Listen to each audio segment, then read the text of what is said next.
Hello and welcome to Explore Monthly. I'm Matt and I'm going to be doing your tasting with you today. The idea with this is that you can dip in and out as you like. You can pause it, you can rewind, you can stop and take a minute to savor the chocolate and then jump back in whenever you're ready. Okay. So let's have a look and see what's inside the box.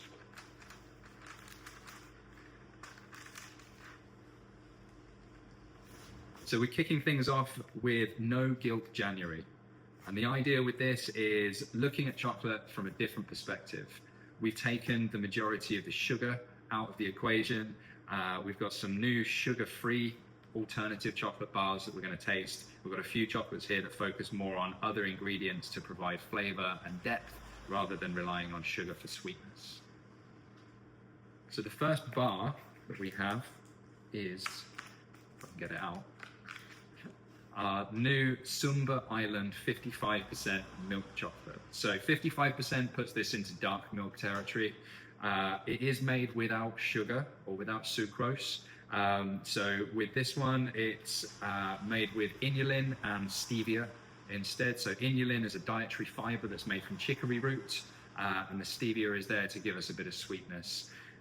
So whenever we taste a chocolate bar, we try and snap it between our teeth first, listen for a nice audible snap, and then break it up in your mouth, let the heat from your mouth start to melt the chocolate, and then start to breathe in and out gently through your nose. Okay. The first thing I noticed there is this one is quite soft compared to a lot of milk chocolates that we make. We've not added extra cocoa butter to this one. And we're relying purely on the fat from the cocoa beans and from the milk powder. So Sumba Island is near Bali. We've just got in our first bag of these cocoa beans just to test it out. I tried these for the first time, I think about 4 years ago. The new harvest, each new harvest is different. These ones, for me, have notes of grapefruit, apricot, toasted bread.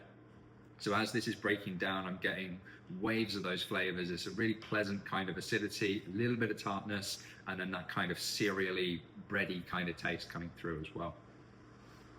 To me, I'm not missing the sugar there. It doesn't feel like it's a sugar-free chocolate. So the next bar that we're going to taste is our newest snack bar. So this is made with the same milk chocolate that we just tasted, but inside there's a thick layer of sugar-free caramel that's made with inulin instead of sugar, and a sort of creamy milk chocolate filling as well. This is almost, to me, what I wish a Rolo was. It's much bigger, it's really interesting texture from it, but really not overly sweet. You get the creaminess and the depth of flavor from the cacao, and if I snap that there, I'm gonna get a really nice satisfying pull on the caramel. So I hope you enjoy this one.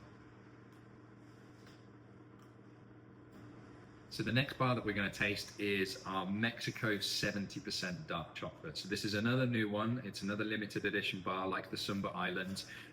We got a couple of different sacks of Mexican cacao. They arrived just before Christmas. We just started releasing some new products with those cocoa beans. So these are from Sierra Madre. Okay, we've got some other stuff coming out soon, which is Agua Escondida. Really excited to share that with you as well.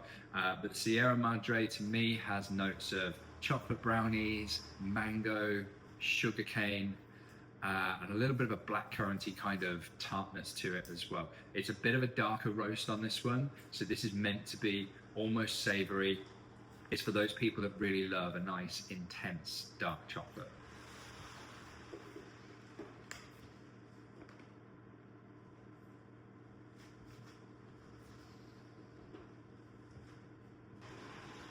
Okay, so now we're moving on to the bonbons. As I said before, there's no right or wrong way to taste any of these. It's completely up to you what order you go in.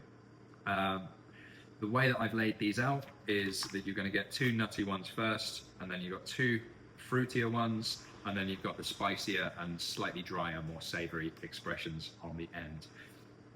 That is because the nutty ones, they're quite fat forward. You get a really nice intensity of flavor from those. They're very rich. And then the fruity ones almost act as a palate cleanser, which then lets you go through to the more intense ones. a word of warning, if you taste this one on the end first, for example, it may then influence your taste through the rest of them, but it's completely up to you. Do it how you want to do it. There's no right or wrong way to taste these either, but I do normally recommend popping them in one go. Okay, so this first one here is our pecan and vanilla. So this is a dark chocolate shell, and then it's almost a pecan gianduja, that it's very high nut content. It's coarsely ground because I really enjoy the textural difference between the smooth chocolate and the slightly coarse nuts, and the different layers of flavor release that you get from that as well. Okay.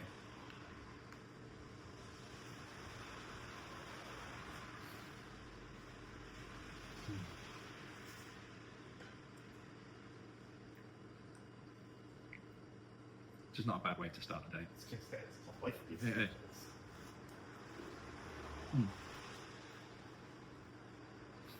Okay.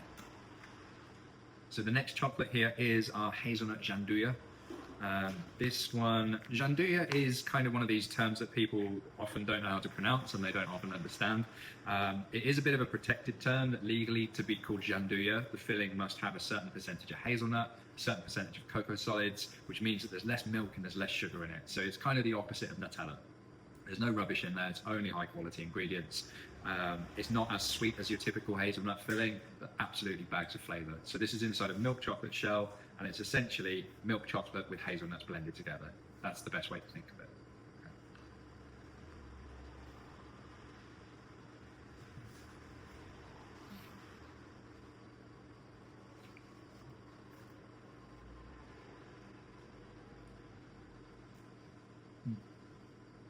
Tearing through these now.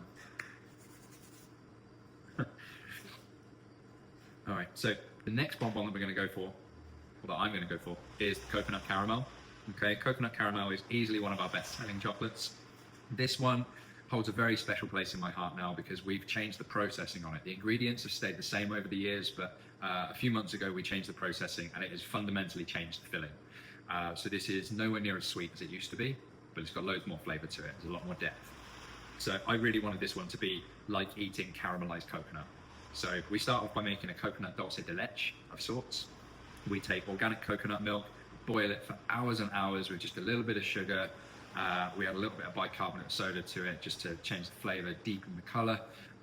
And then we will take that dulce de leche and pour that into a hot sugar solution so it gives us the texture of a caramel, but the depth of flavor from a dulce de leche. Excuse me, and that is then inside a shell that's made with our Belize Maya Mountain 80% dark chocolate.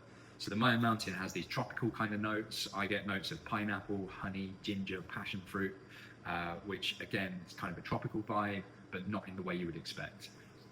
So that's why it's quite special to me. I hope you enjoy this one.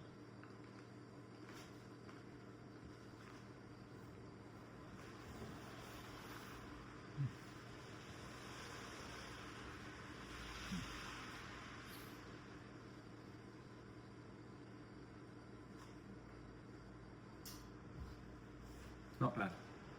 It's definitely not bad. if you say so yourself. Even if I do say so myself. Yeah. Okay. Now, the next chocolate here is one that I'm really excited to share with you. That we developed this chocolate a couple of months ago. Was it a couple of months ago? Yeah. And it's been really, really difficult to not shout about this to everybody that would listen. So we started playing around with some secondary fermentation chocolates last year.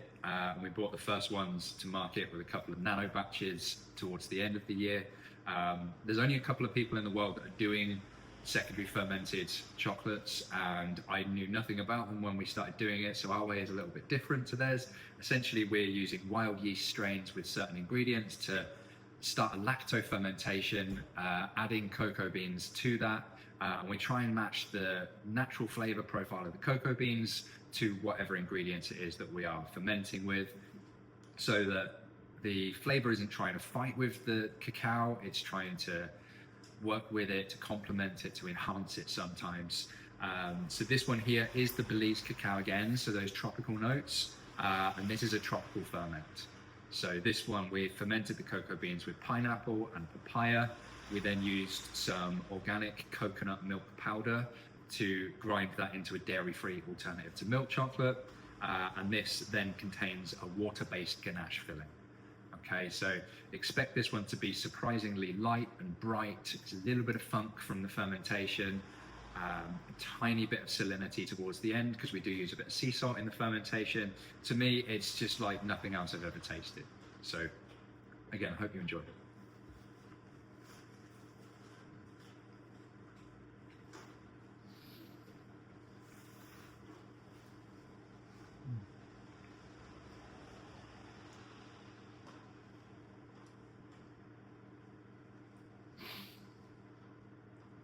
Yeah. Oh yeah. I love my job. I really do. Somebody's gonna do it. I know. Okay, so that tropical ferment ganache is actually going to be in our Valentine's. It is now in our Valentine's box. We launched the Valentine's box yesterday, so it is available on our website now. There are 6 different flavors in there. It's a box of 12, so you get 2 tropical ferment ganache. It's ideal for sharing and savoring slowly. And one of the other chocolates that's in there, actually the next one as well, this is a Mayan spiced ganache. So this is using the Belize again. We tried to stick with one origin through these last 4 chocolates, so you can really taste the origin coming through in different expressions. So this one, there is a ganache that is infused with some Papua New Guinea vanilla, some Amazonian Pompona vanilla, which is a very rare type of vanilla, massive vanilla pods that we get in occasionally for those, some cinnamon sticks and some chili.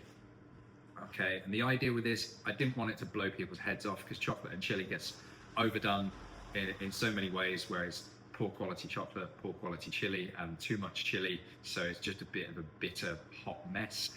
With this, we wanted it to be more delicate, more nuanced.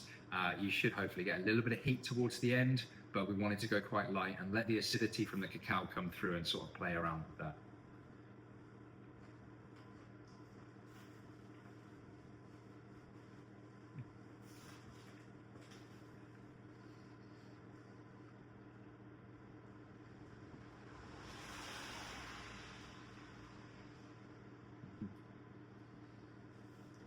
So I get the vanilla first, then a little bit of the chili comes through. And the heat actually, I think, comes from the cinnamon more than the chili. But that vanilla is fragrant and it's present all the way through. It's creamy and there's little peaks of acidity in there as well. Yeah, nice.